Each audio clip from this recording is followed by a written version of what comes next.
something different.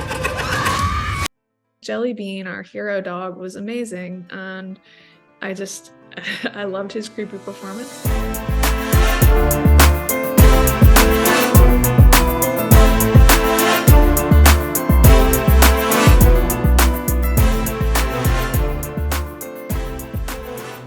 What's up, you guys? Welcome to another episode of Katie Afraidy. I'm your host, Katie Hettenbach, and you're probably like, Katie, this sounds kind of off.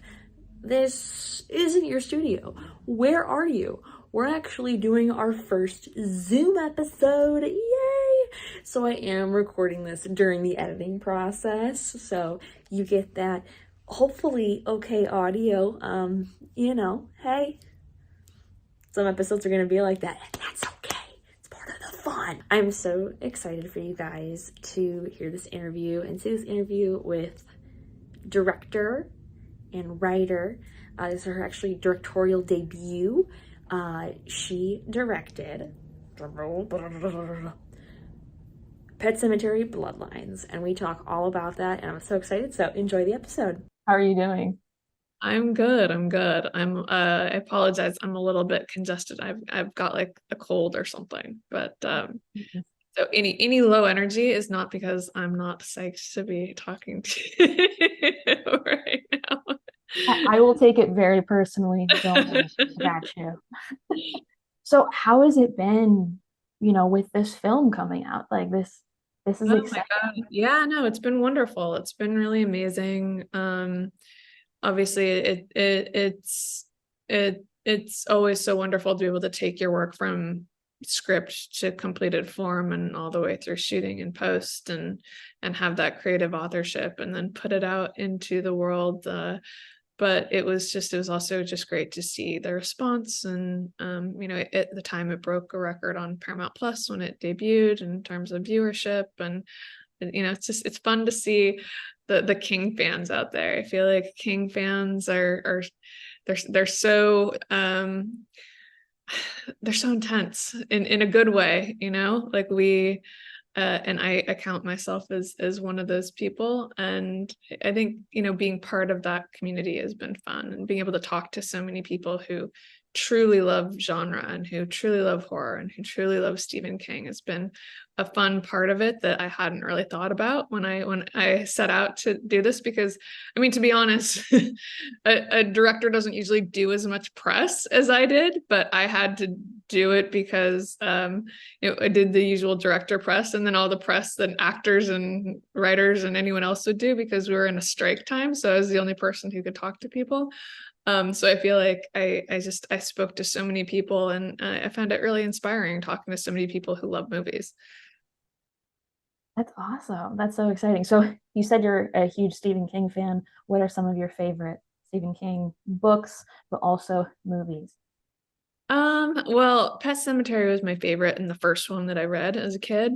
I loved it. I loved Stand By Me. I loved I I love Shawshank Redemption. I love a lot of the movies that aren't the straight horror movies of his.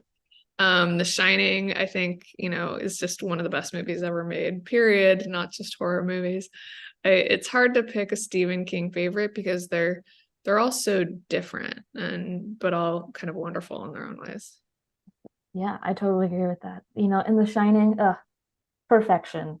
Yeah. And that gets better despite what Stephen King, the movie, despite what he says, we still like it. Yeah. Stephen, you might be wrong on that one, but Yeah. it's okay. That's okay. So besides Stephen King fans, are you a big horror fan in general? I am a big horror fan. I love genre in general. I love horror, I love sci-fi, I love action. I love these kind of weird, dark stories that allow you to explore the deepest, darkest corners of the human psyche and experience. And I've always loved them, even when I was a kid. That's awesome. Do you remember the first horror movie you watched that like really did it for you? I think it was Nightmare on Elm Street, and and Pet Semetary was one of the first ones I watched too, for sure. Scream, I was addicted to. I think I watched that movie 200 times. Um, Good. it, It's good. yeah, it was good. Actually, I rewatched the original over this Halloween season for the first time in so long, and I forgot how intense the first one was, because as it got as the franchise went on, it got a little funnier, Yeah. and but I forgot how truly intense and scary that first one is. Yeah, there's something about it that's just, I mean, it does still ride the line of being Yeah, slightly funny, yeah, but it's not as funny as the other movies, yeah, which yeah. that's great. That's great. Okay, so let's dive into Pet Sematary Bloodline. Obviously, you directed and co-wrote this. How do you approach writing a prequel to a beloved horror classic? Yeah, for me it was just about rereading and rereading and rereading the book over and over again, and just pulling out as much as I could from what was there before. There were lines about Timmy, and that intimated that Timmy and Judd's encounter with Timmy was why the evil was targeting Judd later in life, because of Judd helping kill Timmy when he was a much younger man. There were things about like the fact that Timmy could hear people's deepest thoughts, and he knew their darkest secrets, and Mhm.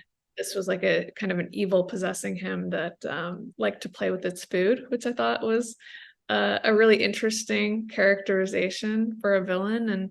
And then just the fact that it had said that Timmy seemed to like kind of tune in and out of himself, and that to me was such a tragic makings for a villain, somebody who's, he's not a zombie, he's not completely evil. There's still remnants of the human boy that was there, and so that to me was all really compelling. And then there were just there were lines like the end of the book says that Judd is guardian of the woods, and that to me suggests a mantle that has never really been explored before in the film. So that was an idea I really ran with, and I would say that was a common theme. Was I would take a sentence a Hmm. sentence from the book, and then run with it. That's awesome. That's so smart to like go back to the book. So would you say that it's a prequel to the book or Yeah, to the original movie? yeah. Okay. I'm a huge Pet Sematary fan, and I loved um, this movie, and I loved the 2019 one. They both are, or they all three of them are very different, but they all bring something exciting to the table. How did you balance trying to stay true to the original while also bringing your own flavor? I felt like, I didn't want to make it a prequel to Mary Lambert's 89 film or to the 2019 film, because they both, they did such a wonderful job kind of what they were, and stood on their own. And I feel like Mary really landed the humor in the book. I don't think people realize how funny the book is. There's this kind of dark, absurdist inner monologue of Lewis's that runs throughout the book. And I think she really nailed that tone. And the 2019 film was darker than that, but I just wanted to kind of do my own thing, and it was easy to do my own thing because I had to invent so much as a prequel. But in terms of staying true, to me it was very important to stay true to the spirit of Pet Sematary, which is, it's a human drama first, a horror movie second. Mm. um, and that it's about, the choices we make for our loved ones, and protecting our loved ones, and what would you do if you could bring back somebody that you love, and that kind of that ethical question at the center. So now I have to ask, would you ever even consider bringing back a pet or a I wouldn't. pet relative? I wouldn't, and I know that I wouldn't because I thought about cloning my dog.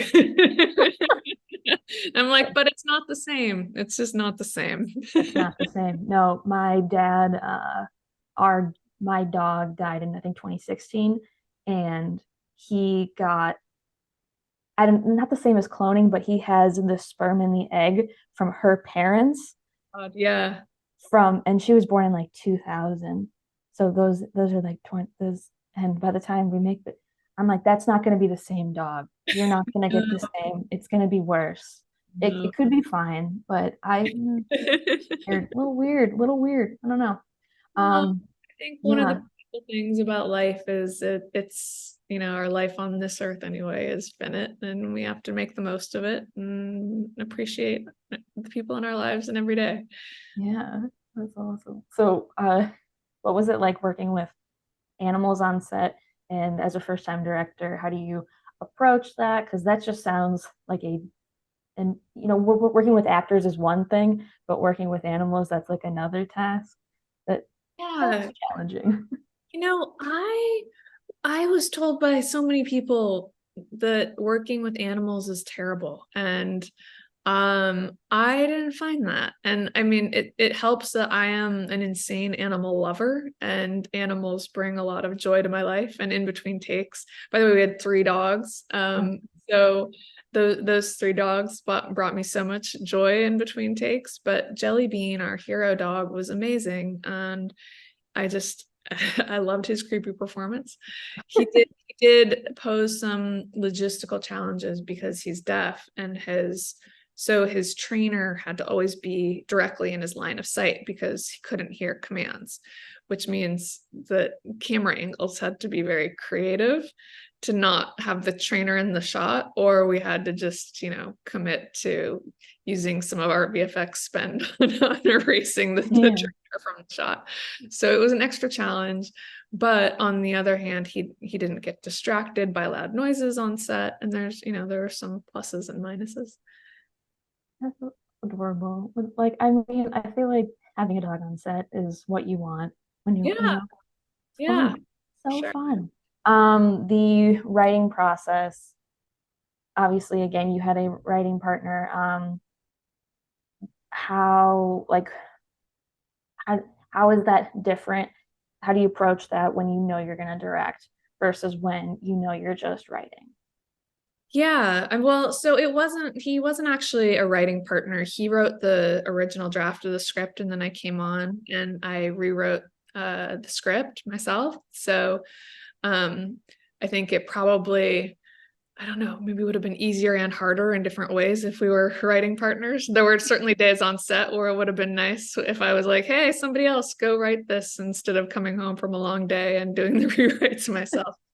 Um, but you know, what's nice when I'm writing something that I know that I'm directing is that I don't have to hold anything back. So I can be as specific as I want to be about production design or about editing or about a cinematography choice. Whereas and I think because of that, I could just much more fully see the movie as I was writing it. Whereas when you're writing something and you're not the director, you don't want to be stepping on people's toes. For sure. Um, yeah, I love that. That's amazing. That's just amazing. It's also, seeing women directing horror because I'm a horror director myself and writer and actor. Like that's like it's huge and it's exciting. Look Yeah. at you go. Look at you go. Look at you go. So do you think that you'll because I I stalked you up your IMDb, of course, and you have a variety of things that you've worked on. What genre do you find yourself gravitating towards when writing and for directing as well? I, you know, I love genres. So I love sci-fi, I love horror, I love action, fantasy too. There's not one particular genre. I like to kind of float around a bit because I feel like it keeps me inspired and it keeps me also from copying myself. Like I have to, I like to be able to challenge myself on different projects. I think you can probably hear the dog barking in the background. Is that the dog? Uh-oh, Pet Semetary. That might be the dog from the movie. So going back to working on the set, and you said writing, and that you like all these details. I'm getting the feeling that you are kind of a perfectionist when it comes to your work, which is What? what? No, me never. No, what? No. A little bit. That's all good. Hey, that's what we're. This is why we're filmmakers. That's why we're good at what we do. Um, and even with a polished project, you still have those moments where you're like, ah, we could have changed this, we could have changed Yeah. that. Yep. If you could go back and change anything, what would you change? Slash, would you change anything? Hmm. That is an amazing question that I haven't been asked yet, and that is no testament to you because I've been asked a lot of questions. I oh shit. What would I change? I mean,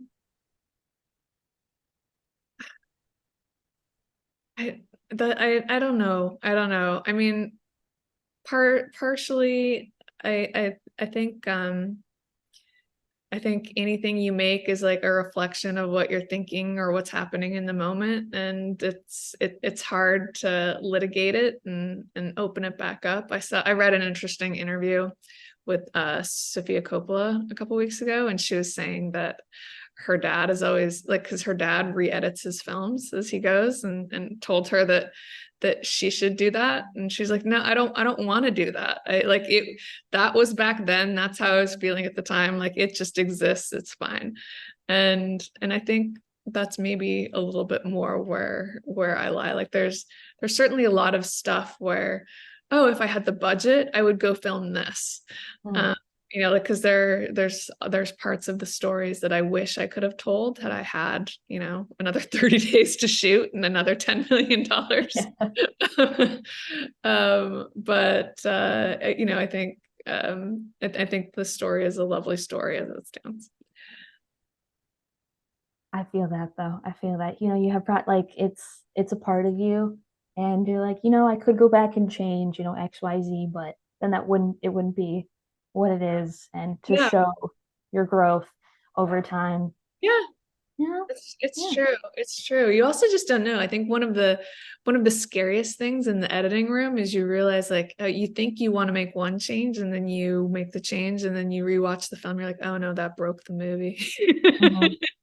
Absolutely. Absolutely. So in the movie, there's a scene where a girl gets bit by the dog. Now I have to ask, have you ever gotten bit by an animal? I myself, not seriously injured myself, but I have been in the presence of some pretty brutal animal attacks, including my little brother when I was babysitting him when we were kids, and he had to get some major stitches. Yikes, because that one was gnarly. I've seen animals attack humans in movies, and it's been, pretty gross.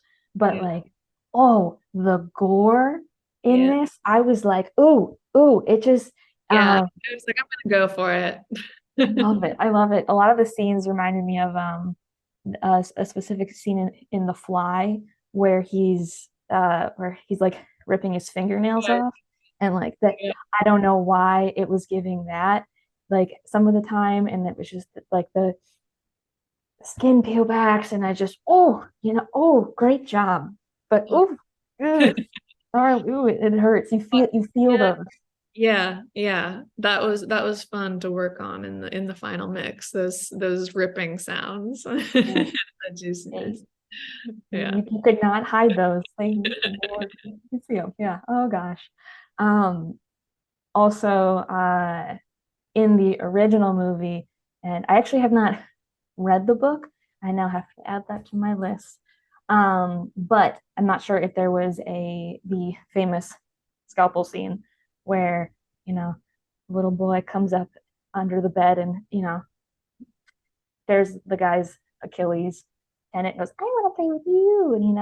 And, you had a scalpel scene, Yeah. several scalpel scenes in this movie that were, again, I keep saying gnarly, and that's what I'm gonna stick with, because oh my gosh, was that a an ode nod to it. to. Yeah, Yeah. okay. And all of the I loved all of the truck wipes Yeah. and just, cutting people off, and you're like, oh, we know what's coming. Oh no, not the saddest death in horror cinema, or maybe one of them. I wouldn't say, but in Pet Sematary, when the little boy gets hit by a semi, oh, It's brutal. just gnarly. I can't stop saying it. Gnarly. That's what it is. But it's great. It's wonderful. So what was your favorite scene to film, and then what was the hardest scene to film? My favorite scene to film was Forrest and Isabella, Manny and Donna in the sunflower field, just like talking as brother and sister.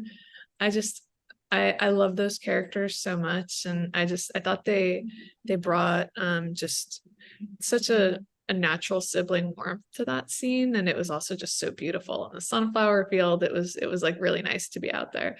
The hardest a scene to film was the finale scene where Timmy is drowning Judd. And that was hard for a lot of reasons. I decided that I wanted to build a fake lake in a real forest. So it was cold as shit out there, and that water was really cold and murky, and the actors were having a hard time with it. But it was really intense because I did do one pass with stunt people just to make sure we were covered, but Pet Sematary is like such an intimate portrait of death that I wanted to make sure that we could get really close shots like with the actual actors. So filming two young men actually drowning each other was very intense. Yeah, that's, I mean, even like actual draft, but then also trying to portray, Yeah. and draft. Oh gosh, I can't imagine. How do you approach when you're writing, like blocking those scenes and, writing those scenes in? Yeah, I mean, I when I was writing those scenes, I had in mind of what I was just saying about kind of the intimacy of it, and making sure that the camera angles stayed super close, and that the action just felt very small and deliberate, and just like they're like literally staring death in the face in that scene, and that it just felt like something that wouldn't relent in such an up close and personal way rather than some big fight scene. So, what's your process with working with actors, and prepping them for pretty much having like the worst day of their lives for, you know, X amount of days? Yeah, well, I mean, the unfortunate thing about our shoot schedule was that we shot this during COVID, so a lot of our rehearsals were over Zoom instead of in person, which was unfortunate. But my general philosophy is to do a lot of prep work ahead of time, and then when it comes to the day of shooting, not doing a ton of rehearsal, or and just kind of letting the actors see what comes on the day, because I feel like if you rehearse too much on the day, then things start to feel fake. Oh, for sure. Yeah. That's, and, you know, approaching also as an actor, and I'm watching these movies, I'm like, what's going through their heads that, like, a dog is running at them, or, Timmy is coming back from the dead and is gonna go eat their body parts and Yeah. inside. Like, how do you, like, approaching that is just like, I got it, but I don't got it, if that makes sense. It's impressive. So as a director, what aspects of storytelling and filmmaking do you find the most fulfilling? Oh man, it's so hard. I mean, I love all of it, and I think that's why I love filmmaking so much, as opposed to, say, writing a novel, because it's human storytelling, but it's also you know, I love photography, so I'm obsessed with cinematography. And so being able to tell a story through camera movement and angles, and thinking about how to move the story forward in that way, but also sound design and editing and music and putting it all together. I honestly don't have one favorite thing. I love writing as much as I love post, as much as I love shooting, as much as I love, you know, as you just brought up, kind of working and collaborating with actors. I'm always amazed at what an actor can come up with for a backstory or some kind of extra layer that makes a character even more special. And all of that collaboration is just amazing. So that's inspiring and exciting. You know, it's also like every day on set, you don't know what challenges are going to be there. Were there any challenges on set that you didn't foresee? I mean, obviously you talked about how the dog, Jelly Bean. Yeah, Jelly Bean. Great name, great name. I love that they'll be like, oh, his name in the movie is like Maverick. And Yeah. then in real life it's like potato. And you're like, I love that, but that's silly. And the best. Were there any challenges on Oh set? God, yeah, always challenges. You know, I feel like every movie set every day is some unforeseen challenge, because you've got so many people, and humans are humans, and then when you add in COVID and also sometimes language barriers. You know, we were filming in Montreal, and not everybody spoke perfect English, and it just there was always something, but always something that could be handled. And there used to be there used to be this line in the script where Norma said that her mom said that apple pie can fix anything. So I codenamed the film Apple Pie, because I said we could, you know, if anything went wrong, we could fix it. We could fix anything. And that was just kind of my mentality every day. Was, of course, there will be challenges. We're shooting in friggin' COVID. But we'll fix it. We'll figure it out. We'll get through it together.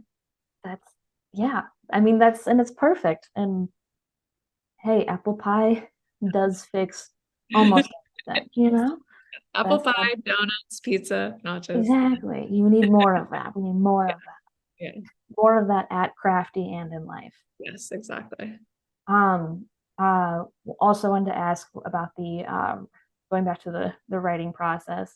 Um, when you're writing, do you think about, you know, what songs or like what music you're thinking about here, shots and post and stuff? Because I'm also, I don't, you know, I said I was an actor, director. I'm also an editor, so I'm always thinking about what is it going to look like in post.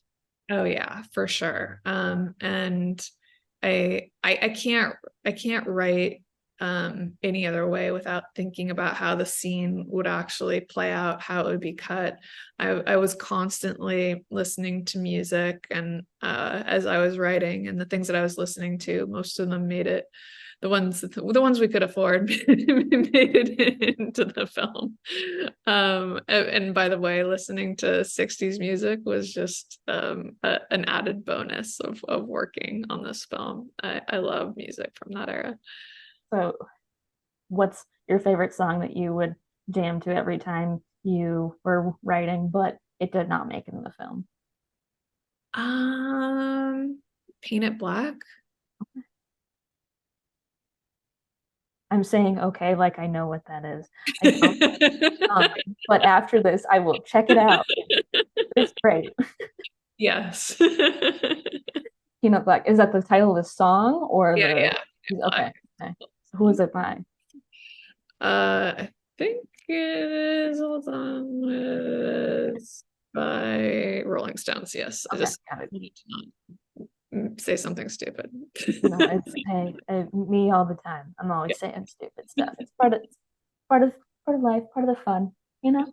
Yeah. It's exciting. So I'm sure you're working on something else now. Do you have any, can you give us a hint about what you're working on now, if you're working on anything? Yeah, Or I'm writing a Sleepy Hollow reboot that I'm directing for Paramount, and that's been really fun. that's So exciting. So what's your, or I don't know how far you are, but what is your dream cast for the Sleepy Hollow? I don't even know. I mean, I feel like I feel like by the time movies get made, my dream cast today would be irrelevant, like, 3 years from now. But um I don't know. I mean, I love Timothy Chalamet so much, and he'd make a great character in terms of one of the characters that are in that. But I mean, I don't know. There are a million people out there that are so talented, and I feel like new people are cropping up every day.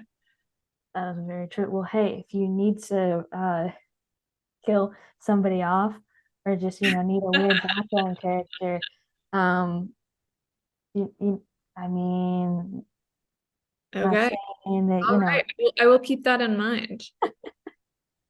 So, and in the future, what is your dream project that you want to work on? I don't really have one. I just I always like to just hop around in genres, and I feel like I never really know what I want to do next until it just happens. And a lot of times it surprises me what it is, and something that I think I'd be obsessed with, it just doesn't capture my heart. And then something that totally surprises me does. So I don't know. I love this business, and whatever my next thing is my best next thing. Yeah, that's amazing. And you just gotta kind of, especially in the industry, you gotta kind of go with the flow. Yeah. You can try to do one thing, but end up, like, oh, I want to do horror, and you're like, nope, now you're doing rom-coms, and you're like, Yeah. well, this is where we are today. We're just gonna rock with it. Exactly. Um, do you have any advice for future directors, writers, specifically for horror and other genres, about approaching filmmaking and stuff that you've learned? Yeah. Well, I mean, lots of random advice. One, don't take no for an answer. Just keep going. You'll hear a lot of no's. You have to be okay with no. You have to be okay with failing. You have to be okay with rejection. And just keep going if you love what you do. Horror specifically, I think that I think that people are starting to understand how important it is to actually have character drama in their horror stories, and how that actually makes it scarier as opposed to less scary. So I would say, you know, like the most funny comedies are the ones that have dramas at their spines, and I would say the scariest movies are the ones that have human dramas at their spines too. And then in terms of filmmaking, I would say my advice to any director would be to remember that the people working under you are human beings, and that the best way to get a good product out of human beings is to keep them happy and inspired and feeling appreciated. As also somebody who has been a PA on set, thank you for that. I worked with some amazing people, and also, hey, but that's also, again, I would say part of the fun is Yeah, getting to work with all these different people and absolutely. learning about different personalities. Yeah, a And lot how of personalities. A lot of live personalities. lots. Yeah, for sure. Well, that's all the questions I had. But wanted to say thank you so much for talking with me today. Where can the people find the film? Where can they find you? Yeah, well, I'm not on social media at all, but people can find the film a few places. They can find it on Paramount Plus, where it's streaming. They can also, as of December 5th, tomorrow, they can buy it on Amazon and Apple and other digital platforms. And then on December 19th, it comes out on Blu-ray and 4K and DVD. That's so exciting. And again, congratulations on your directorial debut. That's so huge, so exciting. And I know that you're going to do amazing things in the future. And I cannot wait to see what you do next. And who knows, we might have you back on to talk about Sleepy Hollow. Absolutely. No, thank you for taking the time. And I love that you are a fellow female director, creative. and we need more of us out there. Honored to have you on, and thank you so much for being on, and enjoy the rest of your day and your writing process with Sleepy Hollow. Thank you so much. That was great. How fun was that? Oh my God. Again, thank you to Fangoria. If you want a copy of Fangoria, you can get it with my discount code, KatieAfraidy25. Kind of cool, right? And please like, subscribe, give us a review. Guys, go spam us. We're at Katie Afraidy on everything. TikTok, Twitter, Instagram. I barely post on Twitter, but I'm gonna do better. But guys, thank you so much. And you know, my advice to you after watching this movie is honestly, if you see a Pet Sematary, you're like, I'm gonna put my grandpa just died, I'm gonna put him in, don't. Okay, don't. Let's not do that. Okay, guys, thank you so much and stay spooky. Thank you to our sponsor, Filmcraft Studio Gear. You can find all their cool gear at filmcraftla.com or on Instagram at filmcraftla.